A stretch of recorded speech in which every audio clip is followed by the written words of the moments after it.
¿Qué tal? Bienvenidos a la emisión central de Noticias RCN. En nuestra tele son las 6:39 en la costa este de los Estados Unidos. Aquí están las noticias del momento.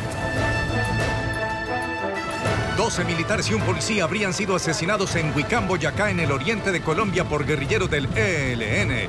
Los uniformados acompañaban comisión escrutadora tras jornada electoral de ayer. Terremoto de 7,5 se sintió en Afganistán, Pakistán e India. Hasta el momento se reportan 264 muertos. Hay cientos de casas y edificios colapsados. La Organización Mundial de la Salud asegura que las carnes procesadas son cancerígenas si se consumen con exageración. Vamos a hacer una revisión y con las personas que han presentado proyectos de APPs para la ampliación de la carrera séptima al norte, la ampliación de la autopista, la construcción de la vía Cota. El alcalde electo de Bogotá, Enrique Peñalosa, se reunió con el presidente Santos y con el vicepresidente Vargas. Anunció plan de choque para la seguridad de la capital colombiana. El nuevo mapa electoral de Colombia desató una puja entre partidos y todos reclaman el triunfo. La Unidad Nacional, que apoya al presidente Santos, ganó en alcaldías y gobernaciones, pero tienen una puja interna. Finalizado el escrutinio de votos, los argentinos tendrán una nueva elección. Será el balotaje, quien definirá si Mauricio Macri o Daniel Scioli es el nuevo sucesor de la presidenta Cristina Fernández de Kirchner. Toda la información en Noticias RCN. Así terminó un avión de la aerolínea British Airways en la pista del aeropuerto de Johannesburgo, en Sudáfrica. El piloto pudo controlar la aeronave y evitar una tragedia. Noticias RCN con Carlos Lajud y Juan Eduardo Jaramillo. ¿Qué tal? Buenas noches. 11 militares y un policía habrían sido asesinados en Huicán, Boyacá, por guerrilleros del ELN. El alcalde de este municipio, Carlos Andrés Coconubo, confirmó en Noticias RCN la emboscada contra una patrulla del ejército adscrita al batallón de alta montaña número 2. Los cuerpos están en el lugar, que es un resguardo indígena, porque ha sido imposible rescatarlos debido a que el terreno es de difícil acceso. Confirma el alcalde que 11 militares murieron y 2 soldados y un policía están desaparecidos o secuestrados. Los cuerpos están en un lugar cerca a la comunidad Uwa, un resguardo indígena al que para llegar se necesita casi 2 días a lomo de mula. El alcalde confirmó que 7 civiles de la comisión electoral, entre testigos electorales, jurados y delegados, también están desaparecidos. Confirmó que el ataque ocurrió en un área de reserva indígena.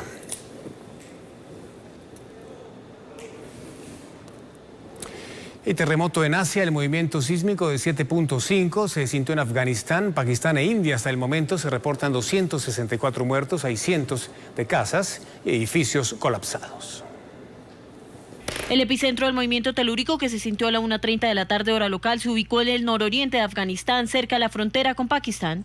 Los registros señalan que fue un terremoto de 7.5 grados que también afectó a India. Cámaras de seguridad captaron los difíciles segundos que afrontaron los pobladores. Muchos se bajaron de los vehículos en los que transitaban. Otros buscaron aferrarse al suelo en medio del duro remesón. En la zona fue declarado el estado de emergencia, al tiempo que los socorristas intentan llegar a las regiones más afectadas, donde se reportan más de 100 viviendas colapsadas. Se teme que la cifra de muertos y heridos se eleve dramáticamente cuando los rescatistas accedan a regiones que más sufrieron con el movimiento de la tierra. Varias de las víctimas mortales que reportan las autoridades son estudiantes que perdieron la vida en medio de una estampida en el norte afgano. Los hospitales activaron sus protocolos rojos para atender a los heridos por el sismo. Grietas en varias estructuras son el testimonio del crítico momento en el sur de Asia. Las réplicas causan de nuevo pánico entre la población. Esta es la parte del continente que es considerada como uno de los puntos sísmicos más peligrosos del planeta. La Organización Mundial de la Salud recogió decenas de estudios de expertos que aseguran que las carnes procesadas como la tocineta, salchichas y embutidos son cancerígenas si se consumen con exageración. Según los investigadores, la evidencia ya es suficiente. El consumo de carnes procesadas como salchichas, embutidos, tocineta y preparaciones en conserva sí puede producir cáncer en el hombre. Lo dice la Organización Mundial de la Salud. Estos hallazgos refuerzan lo que dicen muchas guías dietarias, y es que las personas que comen muchas de estas carnes deben pensar en reducir su consumo para disminuir los riesgos de enfermedades como el cáncer. La Agencia Internacional de Investigación sobre el Cáncer reunió a 22 especialistas de 10 países. países que concluyeron que cada porción de 50 gramos de carnes procesadas aumenta el riesgo de cáncer en el colon en un 18%. La alerta va más allá. Consumir carne roja no solo de res, sino también de ternera y cerdo probablemente también cause cáncer, pero la evidencia en este punto hasta ahora es más limitada. Sin embargo, se ha encontrado mayor incidencia de cáncer de páncreas y próstata en personas que ingieren frecuentemente este tipo de alimento. La noticia fue recibida con escepticismo en algunos países. Hemos comido carne roja por años, no creo que sea cancerígena, pero cada persona sabrá qué escoge. Aunque se estima que unas 34.000 personas al año podrían morir en el mundo por enfermedades relacionadas con el consumo de carnes procesadas, la Organización Mundial de la Salud no se arriesgó a prohibir su consumo. Sin embargo, alertan que los resultados son importantes para que cada gobierno evalúe sus riesgos. El nuevo mapa político de Colombia tras las elecciones regionales desató una puja entre partidos porque todos reclaman el triunfo. La Unidad Nacional, que apoya al presidente Santos, ganó en alcaldías y gobernaciones, pero tiene una pelea interna por el liderato electoral. En Bogotá, Cambio Radical superó al partido de la U, no solo con la victoria de Enrique Peñalosa. En el Consejo, el partido del vicepresidente de la República obtuvo 372.000 votos contra 202.000 del partido del presidente Santos. Un gran reto, una bancada en el Consejo mayoritaria. Lo mismo pasó en las juntas administradoras locales, también ganó Cambio Radical. Y lo que viene ahorita es recibir este tipo de triunfos con humildad. Cuando gana Peñalosa, gana Peñalosa. Peñalosa no tiene jefes políticos, así lo ha demostrado a lo largo de toda su vida.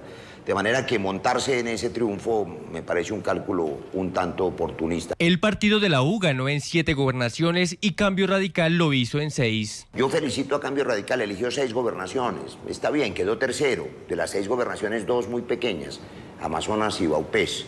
La gran mayoría de los alcaldes y gobernadores que salieron elegidos, que se identifican con Cambio Radical, que quieren hacer parte de Cambio Radical. En cuanto a las alcaldías, Cambio Radical logró mayoría en 7 departamentos y la U en 4 de ellos.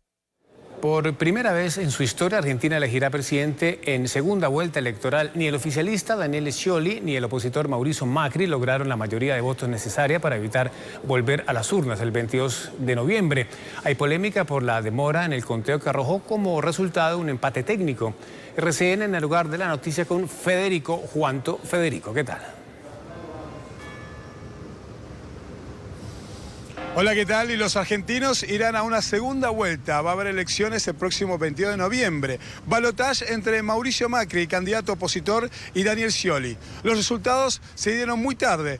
Un sondeo que daba otra diferencia entre Mauricio Macri y Daniel Scioli. Sin embargo, esto para sorpresa de la mayoría de los argentinos no fue así. Solamente 2 puntos de diferencia. Toda la información en esta nota.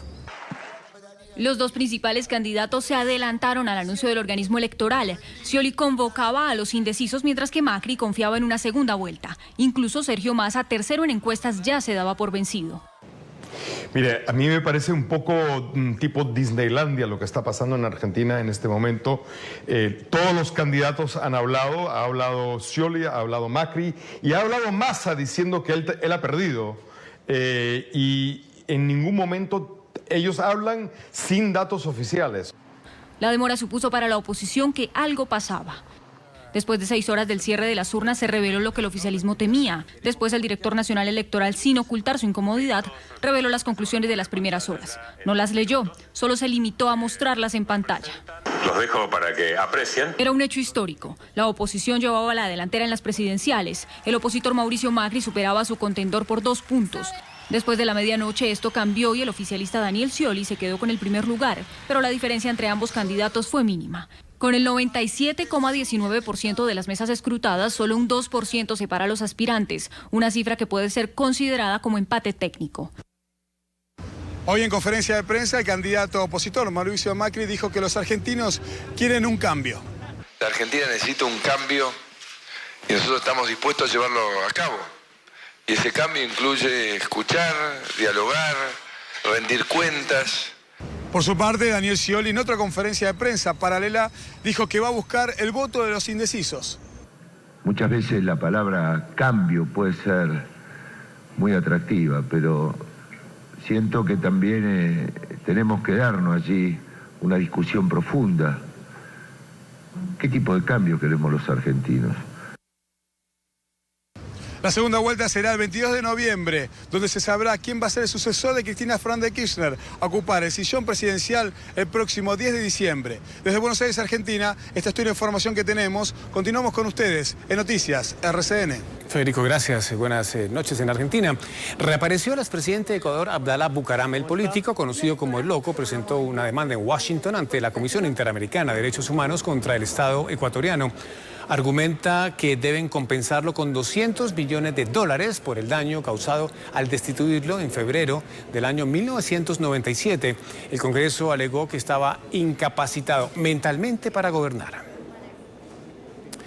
Y así terminó un avión de la aerolínea British Airways en la pista del Aeropuerto Internacional de Johannesburgo, en Sudáfrica. La aeronave, que venía de Port Elizabeth, llevaba 94 pasajeros y 6 tripulantes. El tren de aterrizaje se partió al tocar tierra. Sin embargo, el piloto pudo controlar la nave y el incidente no dejó heridos, por fortuna.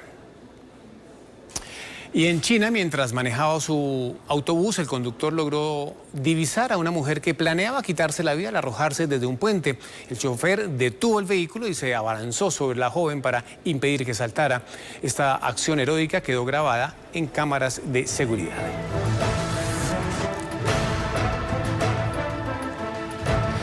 Después de la pausa hablaremos de los estragos del huracán Patricia en los Estados Unidos. Volvemos.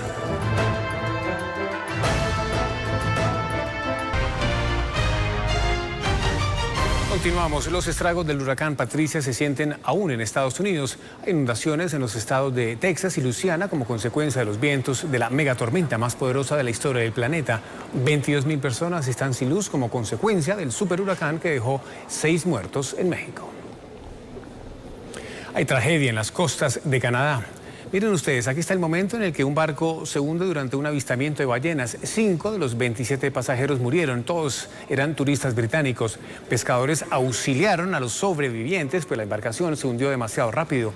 Las autoridades investigan estas causas del naufragio. Muy bien, nos vamos. Hasta aquí la emisión central de Noticias RCN por nuestra tele. Una feliz noche para todos. Un abrazo.